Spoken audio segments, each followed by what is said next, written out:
नमस्कार बच्चों। आज हम पढ़ने जा रहे हैं अलंकार, और अलंकार के अंदर हम पढ़ेंगे अलंकार का अर्थ, अलंकार के भेद उदाहरण सहित। अलंकार।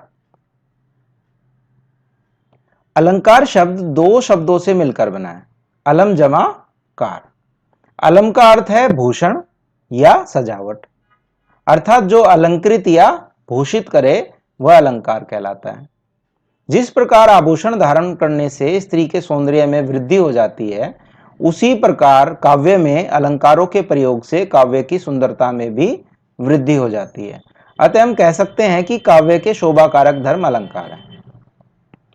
बच्चों, जैसे स्त्री अपने सौंदर्य में वृद्धि करने के लिए आभूषण पहनती है, गहने पहनती है, ताकि वो सुंदर दिख सके, आकर्षक दिख सके, उसी प्रकार एक कवि भी अपनी कविता को आकर्षक बनाने के लिए, और ताकि पढ़ने वाले को और सुनने वाले को जो है उसको मजा आए, तो इसलिए कवि भी क्या करता है, अपने कविता के अंदर आभूषणों का प्रयोग करता है। उन आभूषणों को हम कहते हैं अलंकार।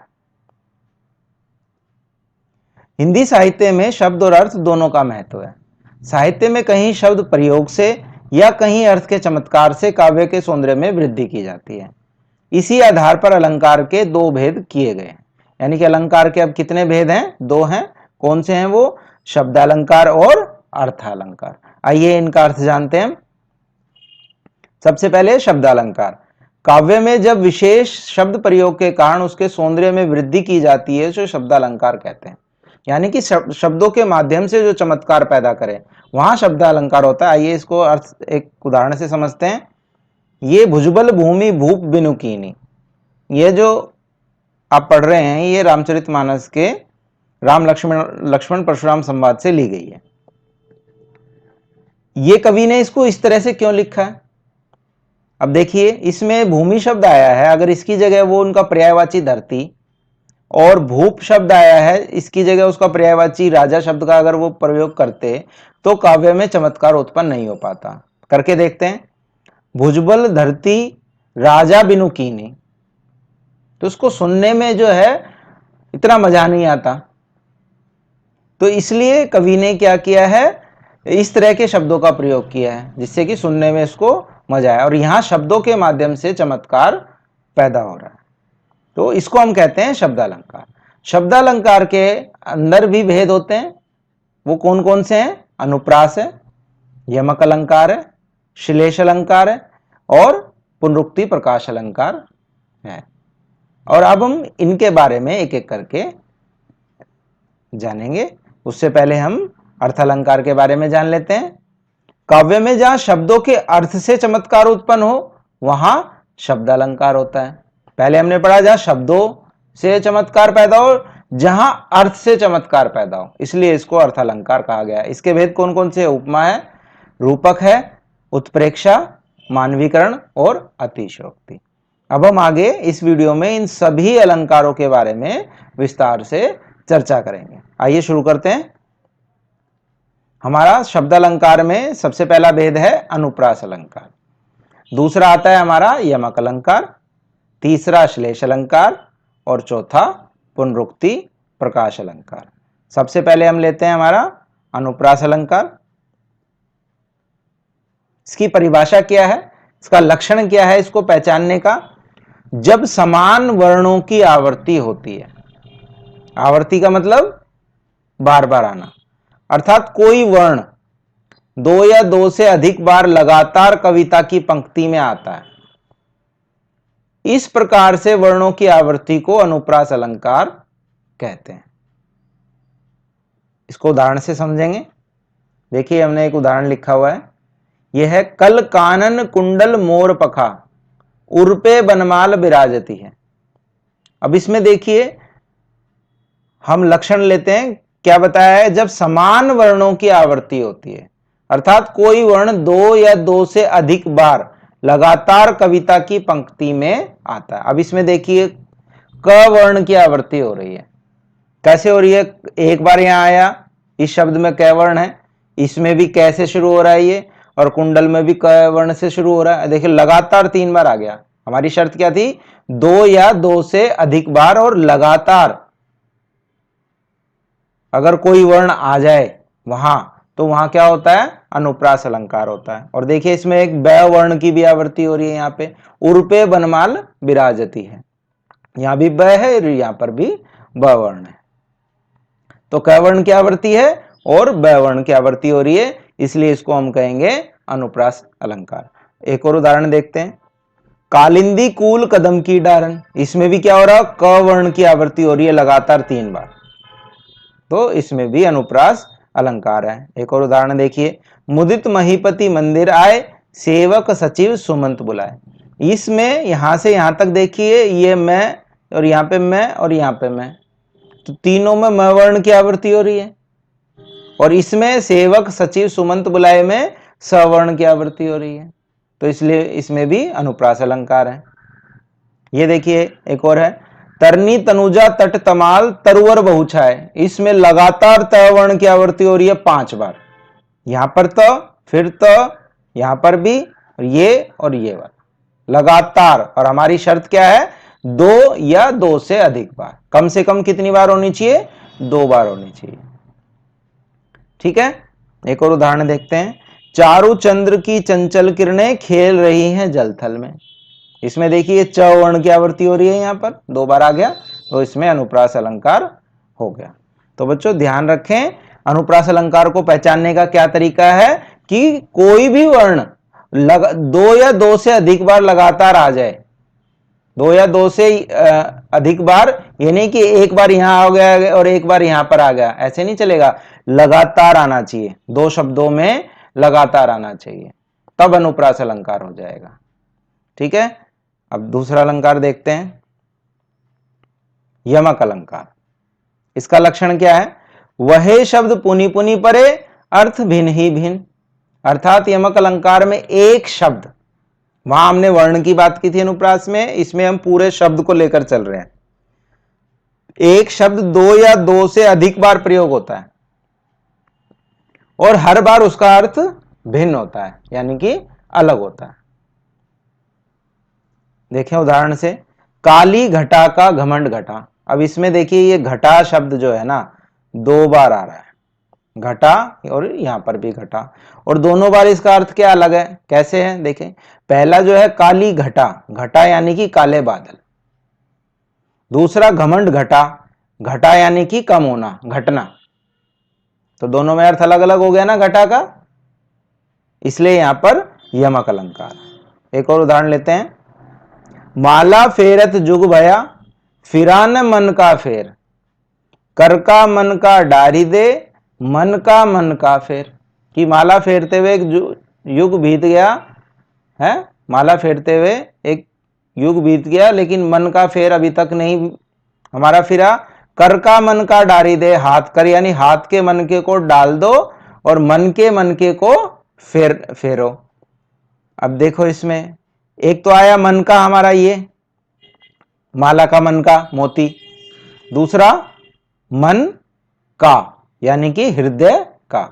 तो कवि ने इसलिए इसमें यमक अलंकार का प्रयोग किया है, उसको आकर्षित करने के लिए पढ़ने वाले को, और इसको आकर्षक बनाया है यमक अलंकार का प्रयोग करके।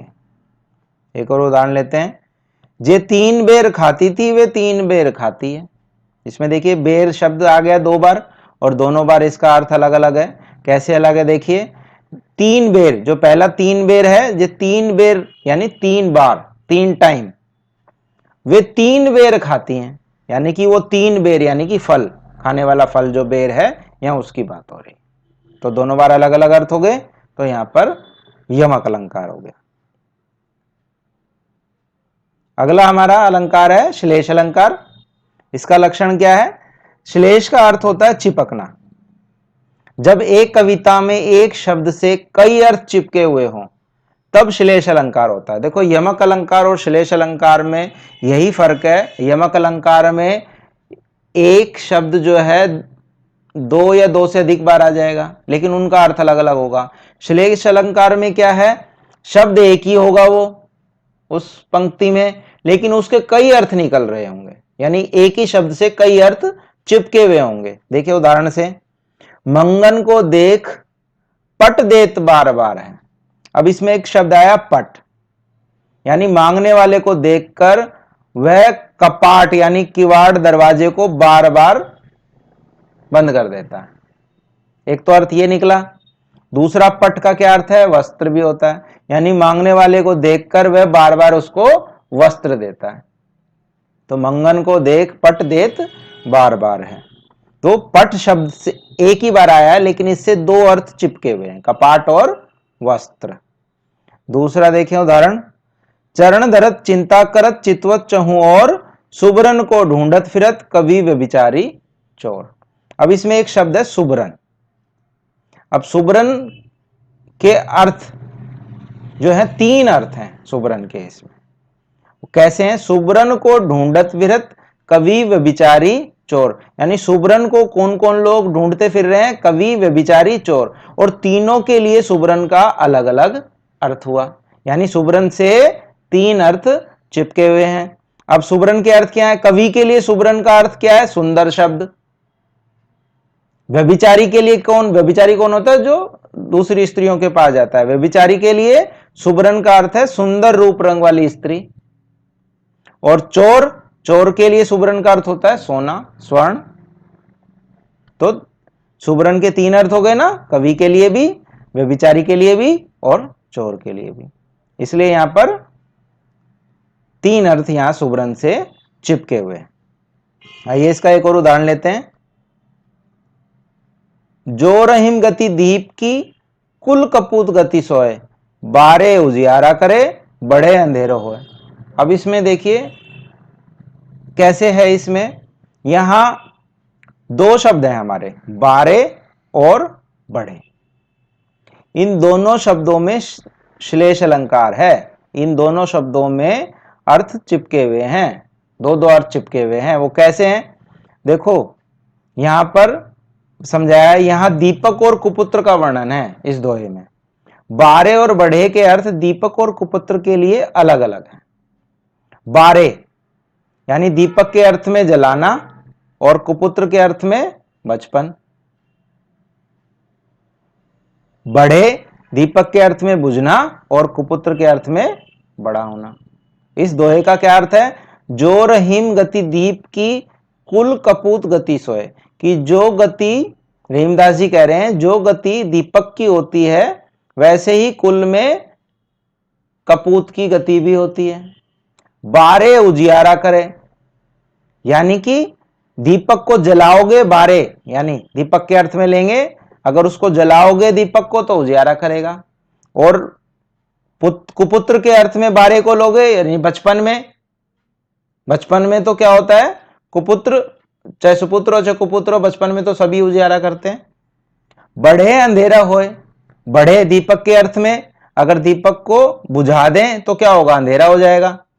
और कुपुत्र के बड़ा होने पर वो भी क्या करता है? कुपुत्र भी अंधियारा करता है कुल में। तो यहां पर श्लेष अलंकार है। बारे और बढ़े के दो दो अर्थ हैं, दीपक के लिए अलग है और कुपुत्र के लिए अलग है। आइए अगला अलंकार लेते हैं हम। ये शब्द अलंकार का अंतिम अलंकार है, पुनरुक्ति प्रकाश अलंकार। जब कविता में एक शब्द की क्रमशः आवृत्ति हो पर अर्थ भिन्नता ना हो, वहां पुनरुक्ति प्रकाश अलंकार होता है। अब देखो, इसको यमक अलंकार से अलग होकर समझने की आवश्यकता है। यमक अलंकार में क्या होता है कि शब्द दो या दो से बार आ जाएगा, लेकिन उनका अर्थ अलग अलग होगा। वे दोनों शब्द लगातार भी आ सकते हैं और पंक्ति में अलग अलग भी आ सकते हैं यमक अलंकार में। लेकिन पुनरुक्ति प्रकाश अलंकार में क्या होगा? लगातार आएंगे वो शब्द। लिखा है ना, एक शब्द की क्रमशः आवृत्ति होगी, यानी वो शब्द लगातार आ जाएगा। और लेकिन दोनों बार अर्थ जो है वो अलग नहीं होगा। अलग अर्थ कैसा होगा? एक ही जैसा होगा। वहां पुनरुक्ति प्रकाश अलंकार होता है। बहुत आसान अलंकार है, इसको पहचाना उदाहरण से देखते हैं। सूरज है जग का बुझा बुझा, लगातार आ गया ना, बुझा बुझा, और दोनों बार अर्थ क्या है? एक ही है, बुझना। एक और उदाहरण दे, खड़खड़ करताल बजा।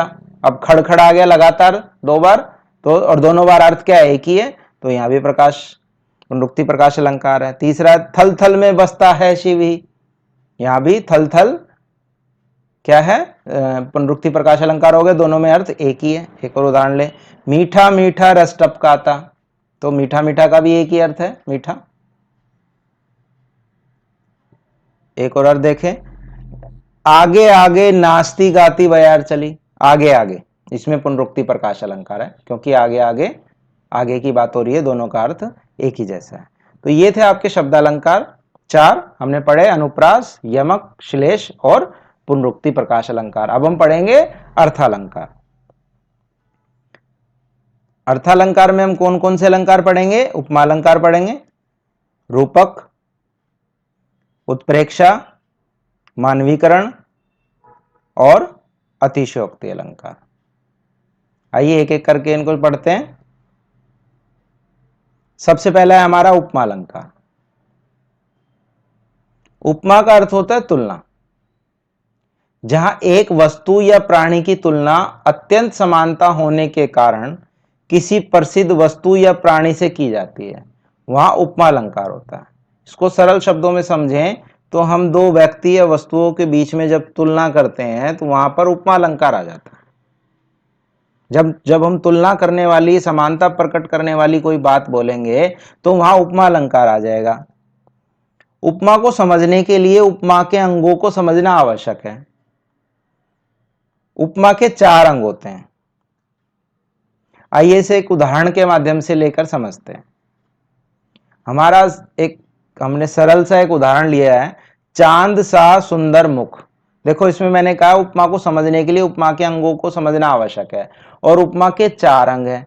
हमारे पास एक ये पंक्ति है, इसमें 4 ही शब्द हैं, और ये चारों ही शब्द क्या है, उपमा के 4 अंग हैं अलग अलग। अब इसीलिए मैंने ये साधारण सा उदाहरण लिया है, इससे आपको बिल्कुल आसानी से समझ आ जाएगा। अब इसमें देखिए हम तुलना कर रहे हैं, चांद सा सुंदर मुख, यानी मुख की सुंदरता किसके जैसी बता रहे हैं? चांद के समान बता रहे हैं। यानी कि 2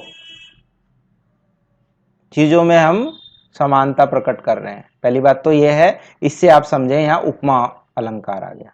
ठीक है, अब इसके 4 अंग देखते हैं। सबसे पहला अंग होता है उपमेय। जिस प्रस्तुत वस्तु, प्रस्तुत यानी जो आपके सामने मौजूद है, जिसकी आप तुलना करने वाले हैं, क्योंकि वो आपके सामने मौजूद होगी ना, तभी तो आप तुलना करेंगे उसकी, तो इसलिए उसको कहा गया प्रस्तुत। जिस प्रस्तुत वस्तु या प्राणी की तुलना की जाती है उसे हम क्या कहते हैं? उपमेय। यहां हमारे सामने प्रस्तुत कौन है? मुख। ठीक है, तो इसलिए मुख क्या हुआ? उपमेय हुआ, यानी जिस प्राणी की तुलना की जाती है, जो हमारे सामने मौजूद है, प्रस्तुत है। दूसरा उपमान, जिस प्रसिद्ध अप्रस्तुत वस्तु या प्राणी से की जाती है। हम तुलना किससे करते हैं? किसी प्रसिद्ध व्यक्ति या वस्तु से करते हैं कि ये उसके जैसा सुंदर है, लेकिन वो हमारे सामने वहां मौजूद नहीं होता, हम बताते हैं। अब वो मुख की तुलना किससे कर रहे हैं? चांद से कर रहे हैं। अब चांद हो सकता है उस समय तो मौजूद नहीं है वहां पर, इसलिए कहा है जिस प्रसिद्ध, किसी प्रसिद्ध के साथ तुलना करते हैं। अप्रस्तुत यानी कि जो हमारे सामने मौजूद नहीं है, उसके साथ तुलना की जाती है, तो उसे कहते हैं उपमान। उपमेय क्या हुआ? जिसकी तुलना की जाती है, और उपमान जिससे की जाती है। ठीक है, 2 व्यक्ति या वस्तु है हमारे सामने, पहला जिसकी तुलना की जाती है उसको कहेंगे उपमेय, और दूसरा जिससे की जाती है वो होता है हमारा उपमान। तो यहां हमारा उपमान क्या है? चांद। अब इसमें देखिए साधारण धर्म, यानी जो गुण परस्पर उपमेय और उपमान में समान रूप से पाया जाता है। अब दोनों में समान रूप से क्या पाया जाता है? दोनों ही सुंदर है, मुख भी सुंदर है और चांद भी सुंदर है, तो दोनों का गुण क्या है? समान, सुंदर। तो वो क्या कहलाएगा? साधारण धर्म, उसे कहेंगे हम साधारण धर्म। चौथा अंग है हमारा वाचक शब्द, यानी जिस शब्द से समानता या उपमा का बोध होता है उसे वाचक शब्द कहते हैं। जैसे सा, चांद सा सुंदर मुख, तो सा क्या हमारा? वाचक शब्द। इस तरह से उपमा के 4 अंग हैं। उपमेय यानी कि जिसकी तुलना की जाए, उपमान जिससे तुलना की जाए, साधारण धर्म जो दोनों में समान गुण है, और वाचक शब्द जिस शब्द के माध्यम से हम उपमा का बोध होता है, हमें उपमा का बोध होता है, वो वाचक शब्द होता है। ये तो थे चारों अंग और हमने उदाहरण से हमने उपमा अलंकार को समझा। अब इसके अन्य उदाहरण भी देख लेते हैं हम। अब देखिए उपमा के भी दो भेद हैं। एक है हमारा पूर्ण उपमा, पूर्ण जमा उपमा, यानी जहां चारों अंग विद्यमान होते हैं वहां पर पूर्ण उपमा अलंकार होता है। यानी कि कोई हमें उदाहरण दिया गया, अगर हम उसके चारों अंग छांट कर लिख लें तो अगर उसमें चारों अंग मौजूद हैं तो समझ लें वहां पर पूर्ण उपमा है। और दूसरा है लुप्त उपमा, लुप्त जमा उपमा, यानी कि जहां कोई एक अंग लुप्त हो जाता है तो वहां लुप्त उपमा अलंकार होता है। जैसे देखो एक उदाहरण है, मखमल के झूल पड़े हाथी सा टीला। अब इसमें देखिए, इसमें उपमेय है टीला और उपमान है हाथी। यहां टीले की बात कर रहे हैं, वो टीला किसके जैसा है, किसके समान है, हाथी के समान है। और वाचक शब्द क्या है, सा, लेकिन साधारण धर्म लुप्त है। साधारण धर्म क्या है, विशालता। टीला कैसा होता है, विशाल, और हाथी भी कैसा होता है, विशाल। दोनों में जो समान गुण है विशाल, वो लुप्त है, वो इसमें कहीं भी कवि ने नहीं लिखा है, तो यहां पर लुप्त उपमा हुआ। एक और उदाहरण ले, हरिपद कोमल कमल से। यह उदाहरण है, हरि के पद कोमल हैं कमल के समान, यानी कि इसमें हरिपद हमारे सामने मौजूद हैं, प्रस्तुत हैं, हम उन्हें देखकर बोल रहे हैं, हरि के पैरों को देखकर बोल रहे हैं हरि के पद जो हैं कमल के समान कोमल हैं। हरिपद क्या हो गए फिर, हमारे उपमेय हो गए। अब तुलना किससे कर रहे हैं, कमल से, तो उपमान कमल हो गए। साधारण दोनों में समान गुण क्या है, कोमलता, कोमल, और वाचक शब्द क्या है, से। एक और उदाहरण लेते हैं, पीपर पात सरिस मन डोला, यानी कि पीपल के पत्तों के समान मन डोला। मेरा मन डोला किसके समान, पीपल के पत्तों के समान डोला, यानी मन क्या है, उपमेय, मन मौजूद है हमारा, प्रस्तुत है। इसकी तुलना हम किससे कर रहे हैं, पीपल के पत्तों से कर रहे हैं, तो उपमान क्या हुआ, पीपर पात, और डोलना क्या हुआ, साधारण धर्म हुआ दोनों में, ठीक है। और वाचक शब्द क्या आ गया, सरिस। एक और उदाहरण लें, प्रातः नभ था बहुत नीला शंख जैसे। अब इसमें हम आसमान की तरफ देखकर कह रहे हैं कि प्रातः नभ था, यानी कि किसकी तुलना कर रहे हैं हम, नभ, आसमान की, आकाश की कर रहे हैं, तो ये हमारा क्या हो, उपमेय। किससे कर रहे हैं, शंख से कर रहे हैं, तो शंख क्या हुआ, उपमान। और दोनों में समान गुण क्या है, बहुत नीला, नीला, आसमान भी नीला और शंख भी नीला। और वाचक शब्द किया हुआ जैसे। अब इसको पहचानने का एक और तरीका देखते हैं। अगर काव्य पंक्ति में सा, सी, सम, सरिस, जैसे आदि शब्दों से इसकी पहचान की जाए, अगर ये काव्य पंक्ति में आ जाएं ये शब्द सा, सी, सम, सरिस और जैसे, तो समझ लें वहां पर उपमा अलंकार है, ठीक है। ये सबसे आसान तरीका है इसको पहचानने का। तो ये तो हुआ आपका उपमा अलंकार। अब अगला अलंकार हम पढ़ते हैं। अगला अलंकार है हमारा रूपक अलंकार। जहां गुण की अत्यंत समानता के कारण उपमेय में ही उपमान का अभेद आरोप कर दिया जाता है, वहां रूपक अलंकार होता है। अर्थात उपमेय और उपमान में गुणों की इतनी समानता होती है कि उनमें कोई अंतर नहीं रह जाता।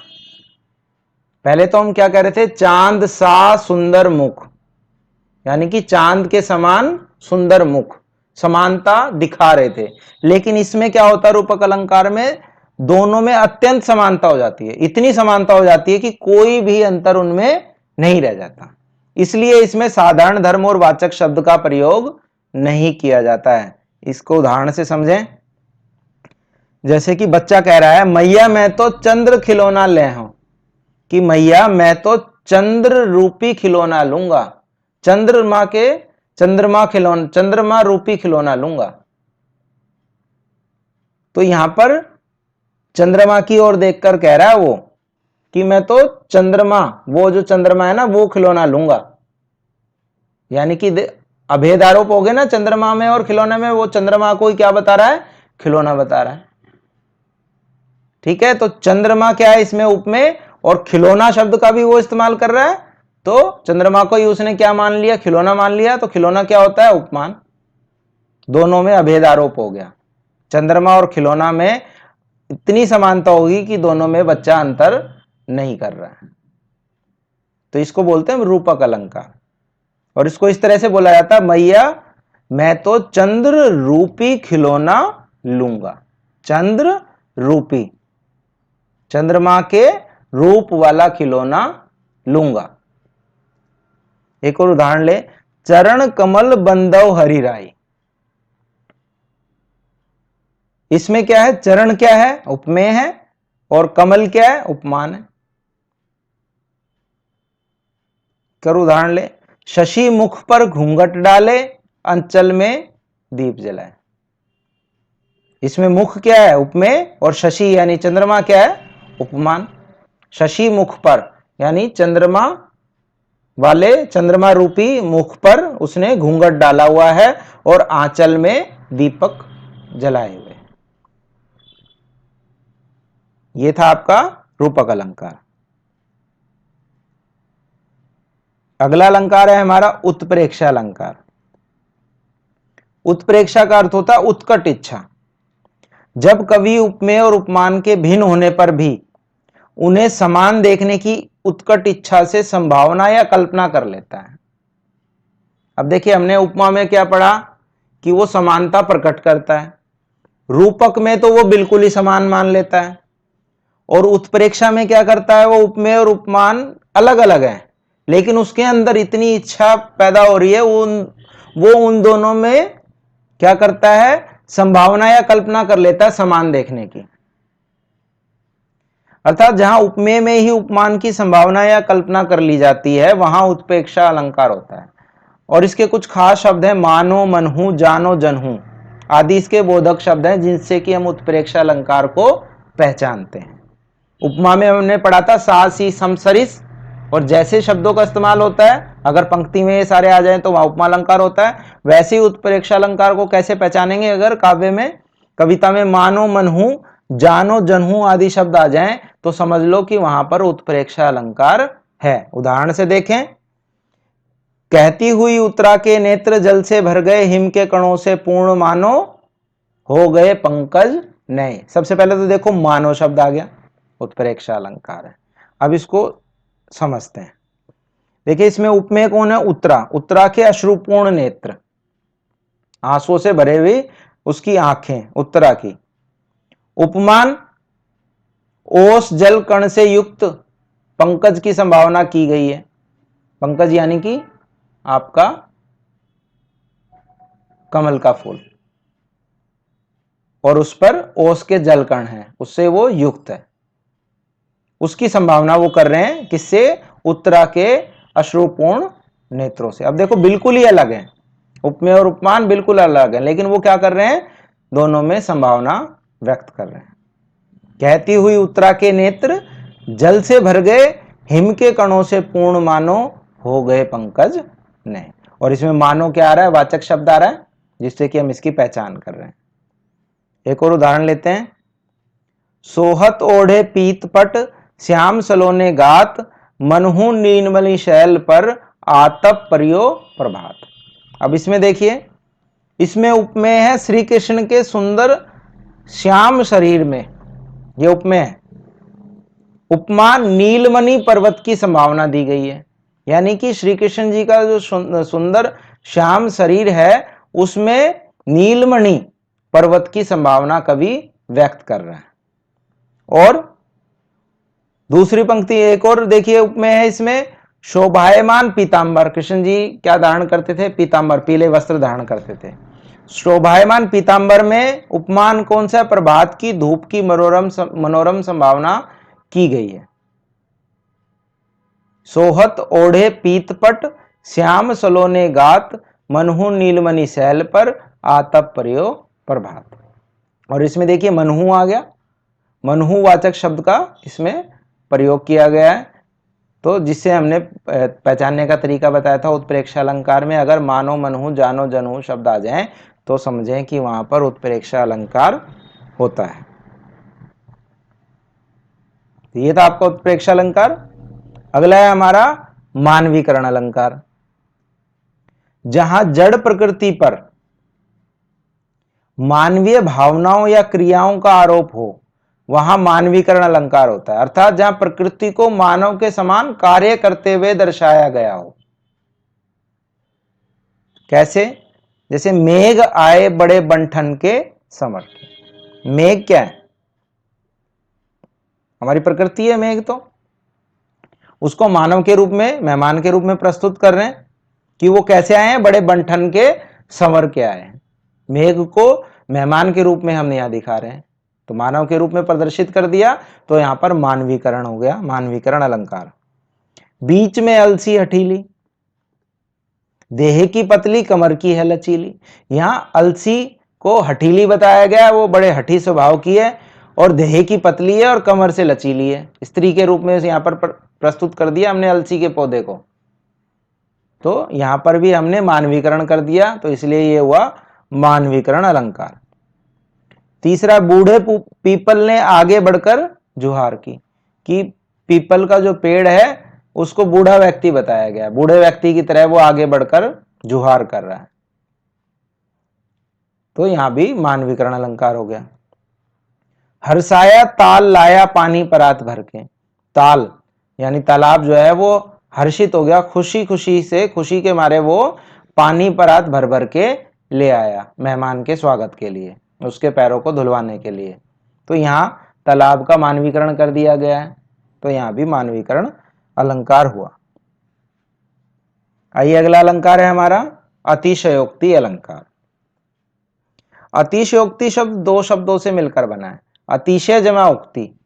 अतिशय का अर्थ होता है बढ़ा चढ़ाकर, और उक्ति का अर्थ होता है कथन। अर्थात जहां किसी वस्तु या प्राणी के विषय में बढ़ा चढ़ाकर बताया गया हो, वैसा हो नहीं सकता लेकिन बहुत ज्यादा बढ़ा चढ़ाकर हम कल्पना कर लेते हैं उसकी, वहां अतिशयोक्ति अलंकार होता है। जैसे ये प्रसिद्ध है दोहा, देखिए, हनुमान की पूंछ में लगन न पाई आग। यानी हनुमान की पूंछ में आग लग भी नहीं पाई थी, लंका सिगरी जल गई गए निशाचर भाग, कि इतनी देर में तो पूरी लंका को उन्होंने जला दिया और जितने निशाचर थे वो सब भाग गए।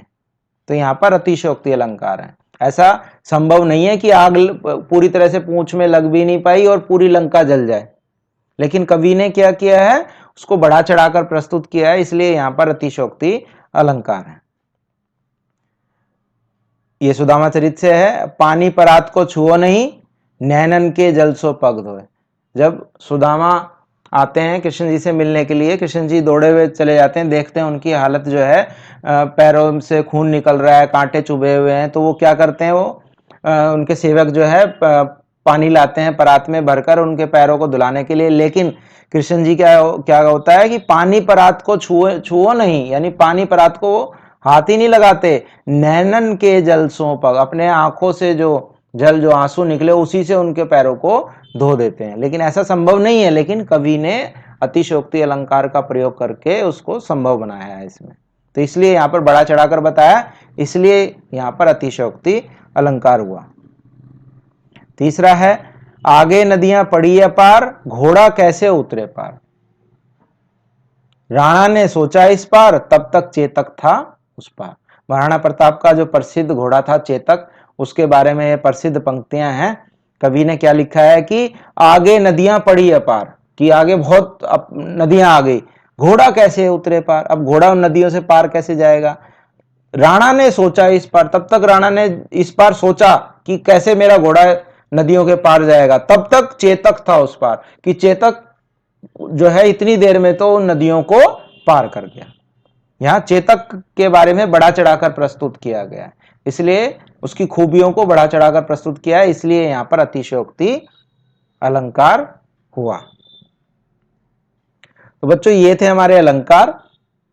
आशा करता हूं कि आपने बड़े ध्यान से इनको देखा होगा, समझा होगा। अगर आपको अभी भी कोई बात समझ में नहीं आई है तो आप कमेंट बॉक्स में जाकर मुझसे पूछ सकते हैं, मैं आपको वहां जवाब जरूर दूंगा। और वीडियो देखने के लिए धन्यवाद।